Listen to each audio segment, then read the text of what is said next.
Kan Alma ada adegan kecelakaan kan. Wah, kecelakaannya yang guling-guling gitu ya. Kalau lu nonton film Hollywood lah gitu kan, dari bukit. Bagus sih itu sebenarnya. Iya, bagus itu. Nah, terus abis itu blackout. Terus Alma bangun dong. Set, ya Allah cakep banget. Enggak, emang Cinta Laura cakep. Maksud aku rambutnya itu gak make sense untuk itu. Kan ada ibu-ibu tuh yang ngomong gini, saya sudah mengobati kamu. Ada lanjutannya sebenarnya. Saya juga sudah mencatok rambut kamu. Baru lihat orang ngelihat atap bocor harus ke bawahnya. Orang biasanya kalau atap bocor dari jauh aja dari depan pintu udah ini kayak harus di bawah ya. Iya di atas. Terus netes ke bapak itu enggak. Bapak itu sampai basah mukanya.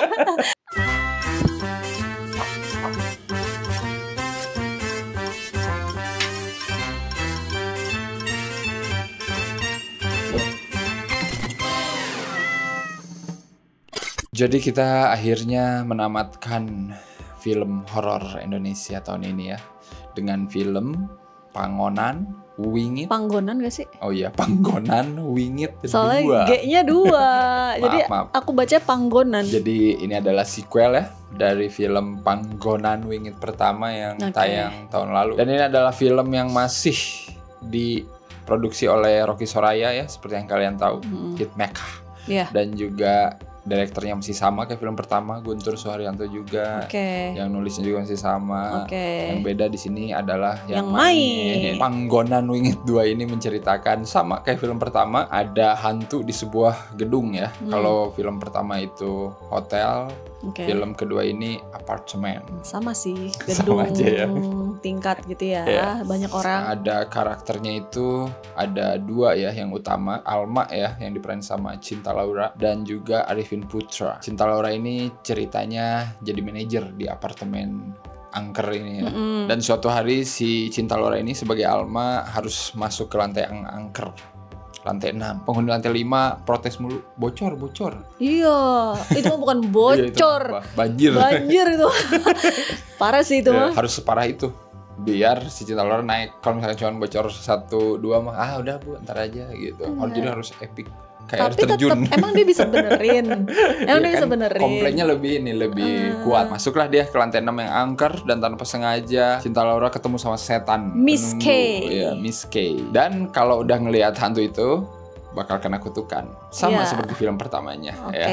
4 hari akan mati. Ini kalian nonton The Ring lah ya. Iya, versi lebih cepet, 4 hari kan soalnya. 4 hari. Gimana nih Panggonan Wingit 2 dari orang yang tidak menonton Panggonan Wingit 1? Iya. Aku gak nonton yang pertama ya, jadi aku sama sekali gak tahu. Bukan berarti ini nyambung ya, aman kok lu nonton sih. ini. Maksudnya aku ngerti-ngerti aja gitu. Karena emang beda aja, karakternya beda, gedungnya beda, ceritanya sama.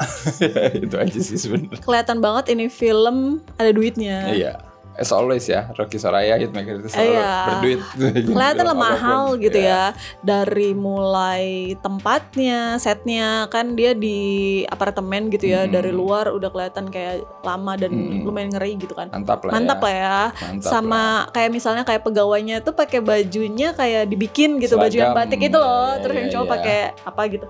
Maksudnya nggak kayak ya udah ntar lo syuting pakai baju putih bawahan orange gitu misalnya, nggak gitu. Jadi kayak emang dibikin gitu dengan adegan-adegan yang kelihatan mahal kayak mobilnya guling-guling ya, bombastis itu pasti ada gitu. Untuk aku sih karena ini settingnya di Surabaya, bahasa Jawanya sih di kuping aku masih lumayan ya. Aku nggak tahu ya kalau misal orang Jawa yang bener banget gitu ngedengernya gimana. Cuman kalau aku sih masih ya enak lah. Ada beberapa adegan horornya lumayan menarik sih. Maksudnya nggak kayak begitu lagi. Di sini agak kayak wah lumayan nih menyegarkan gitu sih kalau buat aku ya. Kayak misalnya adegan Mia waktu nari. Kita emang udah sering sih kayak ngelihat bayangannya beda sama aslinya. Cuman di sini tuh nggak tahu, aku kayak fresh aja ngeliat film Indonesia kayak gitu. Bahkan yang si karakter Mia ini kaget dia bisa berekspresi seperti itu karena dia kan di sini kayak kalem gitu ya. Kayak anaknya tuh adik banget yang nurut segala macam. Dia tuh kalem, tapi pas bayangan dia di kaca tuh kayak beda banget gitu. Itu aku suka sih kayak bagus ekspresinya. Sama adegan yang kayak di kolam itu, di kolam renang itu juga aku suka sih. Soalnya si kakaknya si Alma itu kayak pakai topeng tapi topengnya bagus gitu loh.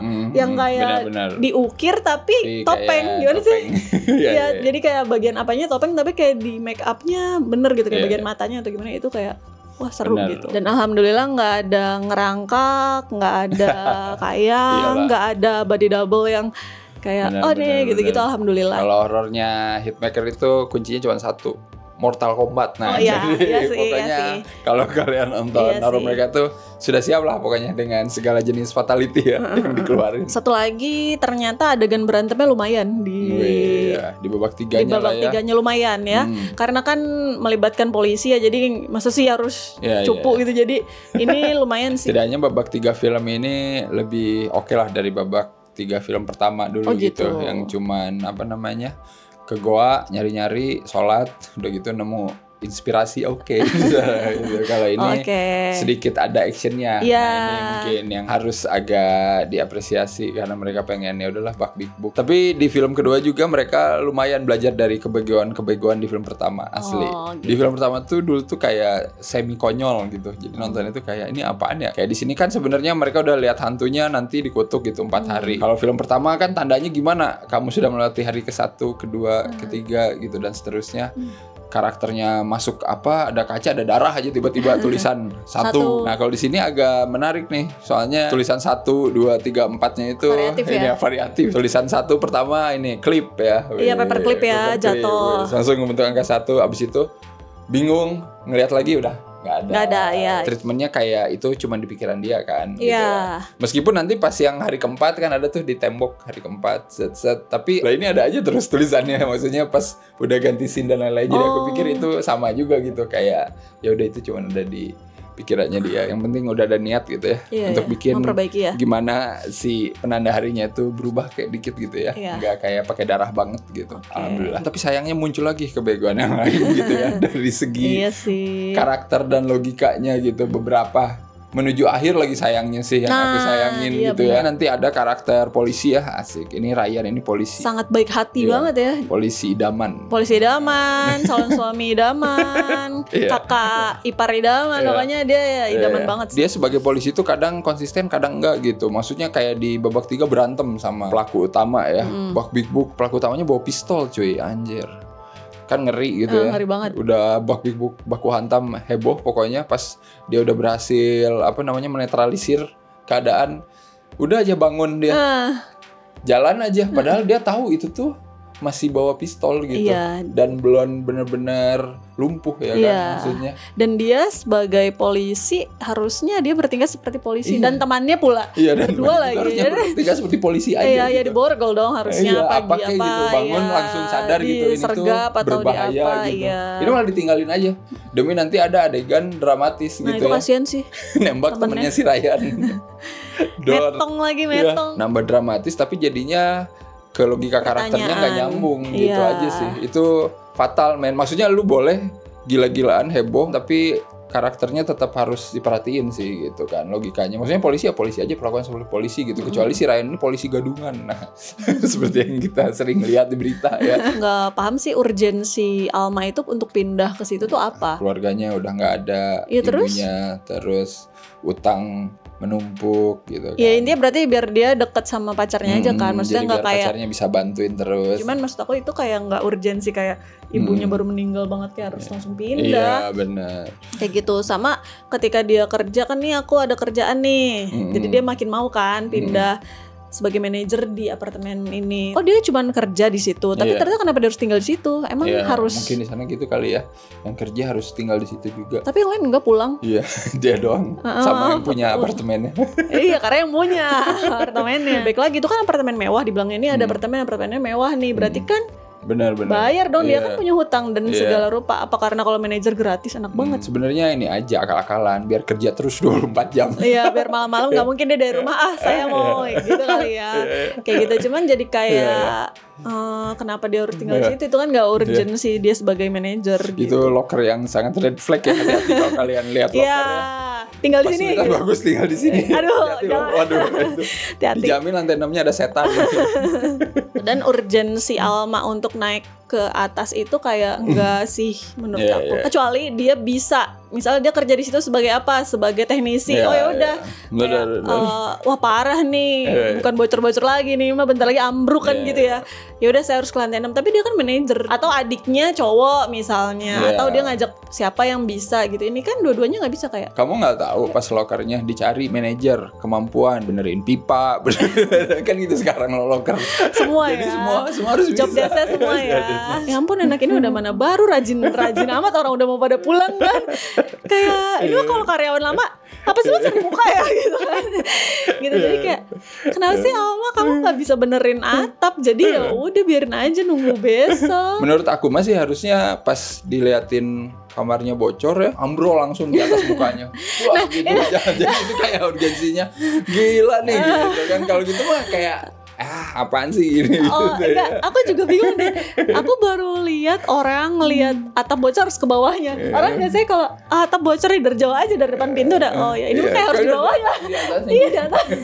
Terus netes ke bapak itu enggak. Bapak itu sampai basah mukanya. Rambutnya basah kayak ini kenapa sih sampai bawahnya banget? Emang bener harus gitu, harus disangkanya palsu kali. Jadi dirasain. Aduh itu kayak lucu sih itu juga. Jadi ingat aku. Ya Allah sen tuh bapak apa basah mukanya. Adegan pertama kan ada si ibu penghuni lantai 5 yang itu kena kutukan ya. Iya, itu kan dia masuk tuh ke lantai 6. Itu kalau dia lebih ini lagi lebih masuk akal. Dia naik karena dia udah bete kan sebenarnya. Apaan sih kayak nggak diwaro gitu, itu masih oke. Iya itu relate tuh. Kita soalnya dulu pernah kayak gitu. Tinggal di apartemen di lantai atas buang air ke beranda. Asli sampai jemuran kita ini apa namanya basah. Kotor ya. Mending tahu bukan air air AC yang kotor. Kesel lah kita ya. Pasti kalau gua lapor ke bawah mah lama langsung aja kita ke atas ya. Ketok-ketok lu cucian buang kotor ya. Langsung di atasnya ganti. Ini buat laundry ganti, emang harus gitu kalau penghuni mah, bener. Yang si ibu ini lebih make sense asli buat ke atas. Nah, terus dia udah kan naik. Kan semua gini, siapa ya kata Miss K. Terus si ibu ini ngomong, ada orang di dalam. Gitu gak sih kata-katanya? Iya. Terus Miss K. Ini Miss K, silakan masuk. Terus Mas buka pintu. Keluar. Lari. Alma gitu juga? Iya sama. Sama lo kata-katanya. Ada orang di dalam. Terus dibuka. Miss K. Aku bilang ini kok sama banget sama kata-katanya sama pergerakannya. Untung pas si Ryan nggak ada orang di dalam kan dia ngomongnya kayak siapa apa gimana gitu. Terus pas buka pintu dia nggak langsung kabur. Alhamdulillah aku tadi udah mikir gini, nih awas ya kalau sampai dia lari. Tapi si petugas yang 4 tahun lalu gitu juga sama. Iya makanya. 3 kali kok. Jadi tetap sama. Ini kenapa sih harus sama semua gitu? Mungkin skripnya gitu. Di copy dulu ke sini. Jadi kayak pasti aja bingung gue gimana ya udah yang tadi aja. Iya gitu. Terus nggak di-improve kan jadinya ya udah sama aja gitu kata-katanya. Kan Alma ditelepon sama adiknya kan kayak kak kolam renang deh dicek dulu. Terus dia ke sana. Adiknya nggak ada, bohongan ya itu. Undangan setan. Telepon palsu lah. Telepon kaleng. Kejebur kan di kolam. Nah sebelumnya tuh aku lihat dia pakai sepatu. Pas dia masuk ke dalam air dia nyeker. Aku menunggu nih kayak sepatunya ngambang nggak atau gimana. Aku langsung kayak nyari gitu. Enggak dong, sepatunya kemana gitu kan. Terus adegan adiknya nyemplung pakai sendal kok, tetep kan adiknya pakai sendal gitu kan. Terus Ryan nyemplung. Aku pakai sepatu dia. Aku bilang, oh kenapa Alma nggak ada? Oh mungkin sepatunya mahal. Kenapa nggak ada gitu? Itu kayak oh oke. Aku udah menanti. Lagian di sini setannya nggak konsisten juga gitu ya. Si Alma ngelihat setan itu sama adiknya gitu kan. Yang paling sering diganggu Alma, adiknya cuma sekali. Bareng dong harusnya. Hari pertama adiknya gimana, Alma gimana, hari kedua gimana gitu kan. Yang paling sedih pas Ryan masuk kan ngeliat hantu juga gak diganggu. Ryan pilih kasih cowok yang cakep aja langsung. Gak usah lah nanti aja kita sikat. Iya gak ada adegan si Ryan diganggu-ganggu ya. Ini rulesnya harus coba dipikirkan ulang nih kalau nanti bikin film ketiga ya. Misalkan nih dalam waktu 3 hari berturut-turut ada orang masuk gitu. Karena sebelumnya jauh 4 tahun. Iya. Kan satu orang yang diganggu ini. Maksudnya ini harus sibuk karena nanti. Banyak banget nih. Kata hantunya, aduh saya pusing gitu. Harus dipikirin ini asli kalau nanti gimana kalau gitu kondisinya ya kan berturut-turut 3 hari ada orang lain masuk. Dia harus ganggu yang mana dulu. Iya gitu. Kasihan. Kan bagi tugas kan ada 2. Satu kesini satu sini. Iya bagi tugas ya kayak ngebunuhnya juga bagi tugas. Jadi yang janitor 4 tahun lalu kan masuk terus dibunuh kan. Wah langsung itu gila. Kasihan tau itu. Ini Putus. di ayun-ayun. Jadi kan hantunya ibu dan anak ya.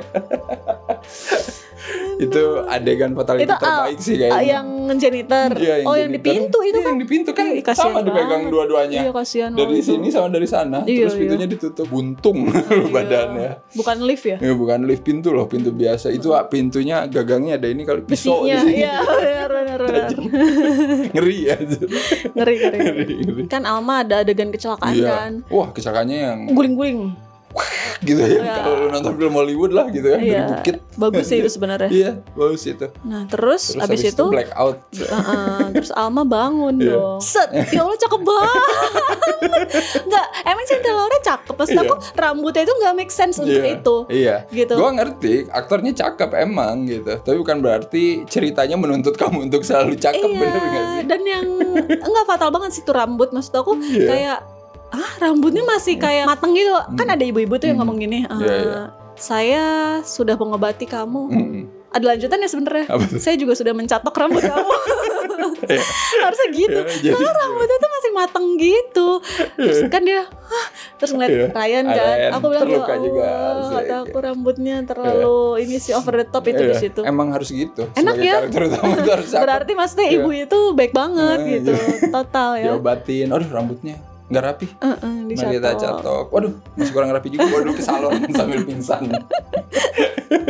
Itu kocak sih di situ, aku kayak kaget padahal itu udah wah nih. Babak 3-nya epic sih. Nah ini sih Epic. aku Epic dan dari mulai aku awal tuh kayak udah senang sebenarnya. Maksudnya ini tuh enak, bagus, gampang diikutin, nggak aneh-aneh sebenarnya. Cuman pas udah ke belakang kok kayak lo kenapa jadi gini? Di sini kan nanti intinya ketahuan siapa pelakunya ya, si pemilik apartemen gitu kan. Iya sudah pasti lah ya. Itu mah udah bukan rocket science ya. Jadi kalau lu nonton itu udah jauh-jauh hari kita udah tahu lah itu pelakunya siapa lagi. Better sih. Kayak kadang ada film yang kayak gini. Dari awal tuh dilihat kayak jahat, mukanya kayak gini, ternyata enggak gitu. Tapi di sini tuh ditutupin aja. Lebih agak normal lah, paling ekspresinya agak gitu. Tapi ini oke, maksudnya soalnya kita nggak dikasih lihat karakter lain buat itu jadi juga, decoy, betul, ya kan.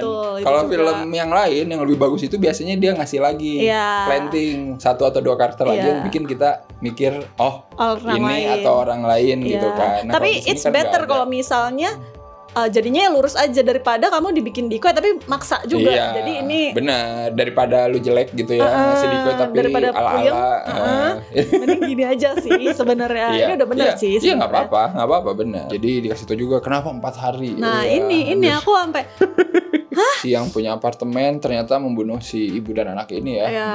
Miss K dan Miss anak. K dan Miss K juga si anaknya dikeprak di hari pertama. Wih, sadis sih gara-gara ke gap lagi cipokan. Kenapa sih kamu dengan pergerakannya itu? Gitu, di sini gerakannya dari belakang nggak kelihatan kita lagi ngapain si Indra Brasko. Asli Indra Brasko bisa mainin itu jadi komedi sebenarnya cuma nggak jadi ya. Tapi dia aku karena sering lihat dia video lucu dan dia joget-joget, aku salut sih dia memerankannya dengan sangat baik sih. Bener-bener berdarah di lantai hari pertama ya. Wah. Tiba-tiba hari kedua ditenggelamin ke bathtub. Iya. Jadi dari kemarin ngapain ya? Ditonton aja kali ya. Lagi tergeletak istrinya di bawah. Atau lagi ini dulu tanya jawab dulu kali sama selingkuhannya. Ini digimanain gitu ya. Googling dulu gimana caranya. Gimana googling kan tahun 95 benar. Apa kayak gitu. Terus hari ketiga potong. Mungkin bingung kali ya, tenggelamin kok nggak hilang-hilang. Iyalah bego. Tenggelaminnya bukan di kandang buaya soalnya. Kamu bego ya? Atau gimana sih maksudnya tenggelamin? Harusnya make sure dia mati gitu. Pas sudah mati lah. Iyalah. Yang sebelumnya aja udah didiemin perdarahan hebat gitu. Hari ketiga baru udah dimutilasi ya. Terus nggak langsung dikubur? Terus habis mutilasi kayaknya bingung kali ya.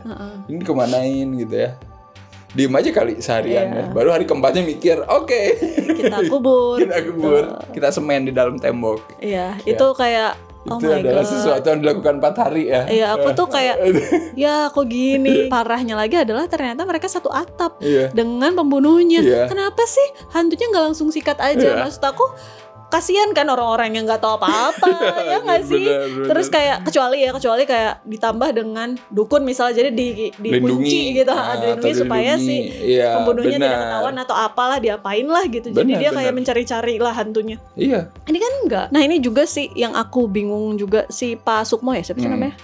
Mbah Sukmo itu kasian sih, pertama datang nggak bisa masuk karena susah, harus ada barang kesayangan gitu kayak Oditi gitu kan, dia bisa menerawang dari barang kesenangannya. Terus yaudah akhirnya dicari tahu lah keluarganya si Miske ini, dapat tuh si topeng kan, akhirnya ke Pak Sukmo lagi dipakai, terus udah wah gini ya ternyata dia kita harus cari pembunuhnya, itu kuncinya. Udah terus dia datang lagi tuh ke apartemen, gimana nyari keluarganya lah, ketemu sama si pemilik apartemen ini lah, si suami istri ini. Sebelum itu dia ngasih tahu dulu ke pemilik apartemen, kalian pernah lihat gambar ini nggak? Asik. Ini penting banget guys. Itu gambar yang tidak mirip ya. Terus udah dia random gitu gambarnya. Sibuklah mencari semua dan akhirnya kejebakan semuanya. Nah udah gitu, udah lagi sekarat, si Mbah Sukmonya tiba-tiba dapat vision lagi. Dia karena bilang, pakai topeng itu. Karena pakai topeng. Dia bilang, oh jadi suaminya adalah ini. Lah kenapa sebelumnya nggak ditanya sih? Maksudnya itu kan nggak ada perbedaan antara dia pakai topeng sebelumnya dan yang setelahnya. Iya kenapa nggak lanjut gitu yang sebelumnya? Kayak kasihan. Mbak Sukma udah mana habis dikeprak, harus ngomong panjang lebar, dipus sampai titik darah, terus udah beres, cuman innalillahi. Lanjut. Ditinggalin.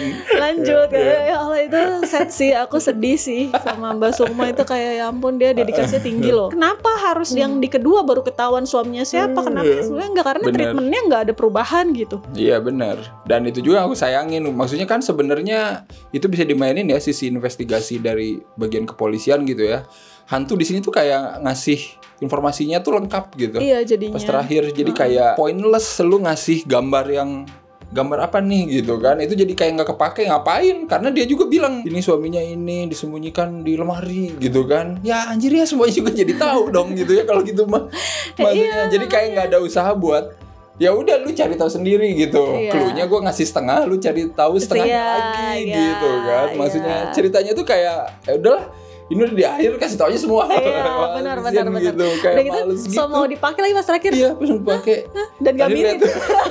Gambar lemari beda aja lekukannya. Iya, lekukannya gini. Ya kok bisa-bisanya dia berpikir seperti itu. Dan kayak pointless balik lagi. Pas adegan itu ngapain? Dia udah dikasih tahu ada di lemari, enggak usah lihat lagi. Iya. Orang udah jelas di lemari, di lantai itu, di ruangan di itu. Di rumah ini, di sini masih di sini. Iya, maksud itu jadi kayak bego-begoan gitu di akhir gitu. Iya, itu sayang sih. Sayang sih asli. Dari situ lebih begonya adalah di bobok tuh. Terus setannya udah nongol di belakang. Iya. Udah siap mengeluarkan fatality anjir. Dengan mengayun-ayun dia. si Mia diambil kan si Mia. Saat anjir. Terus mereka bobok. Udah kata si Ryan, ayo terus. Si Mianya di apa coba diayun. Itu adegan paling bangsa. Iya, kenapa sih yang lainnya langsung disikat, si Mia mah enak. Mia sayang dulu. sebelum dibunuh. Fuck. Aku pas nonton itu aku ketawa tau sendirian. Baru deh habis itu tadi keluarin tengkoraknya hantunya. Simpen. Iya, kepala gelinding kan. Terus senyum aja. Nah itu kenapa senyum? Iya. Emang kenapa? Iya, karena happy ada mayatnya di situ. Iya, udah ketemu. Iya, kan? Udah ketemu. Sesimpel itu aja gitu ya. Apa kayak dikuburin dulu gitu ya, diapain didoain dulu atau apa gitu. Ini langsung senyum berubah. Iya, langsung berhenti. Dan semenit kemudian setelah senyum nongol lagi hantunya. Iya. Ke si suami istri itu. Langsung fatality kedua. Jadi ini mirip fatality Kung Lao tau gak sih asli. Iya kan soalnya tangan kaki. Ini baru kepala. Lu nonton main dah Mortal Kombat 11 Mortal Kombat 10 asli. Si Ed Boon harus dapat royalty tau gak sih film mortality-nya diikutin sama film-film Indonesia. Tapi maksud aku ya despite gore-nya gitu, maksudnya keputusan hantunya buat ngebunuh pemilik apartemen di saat itu kenapa gitu. Kenapa gak dari dulu itu kan yang jadi pertanyaan lagi. Maksud aku tuh jadinya film ini tuh kayak pengen nge-wrap semuanya dengan explanation, tapi justru malah makin banyak pertanyaan kalau kata aku. Tapi udahlah, kita kasih skor dulu berapa nih? Kalau aku kan sebagai penonton pertama ya Panggonan Wingit ini, jadi menurut aku lumayan bagus juga, niatannya ada gitu. Yes. Jadi aku sih 6 lah, lumayan. Mantap, aku juga suka lah dari yang pertama, jadi aku naikin 1 ya. Yang dulu aku kasih 4. Oke.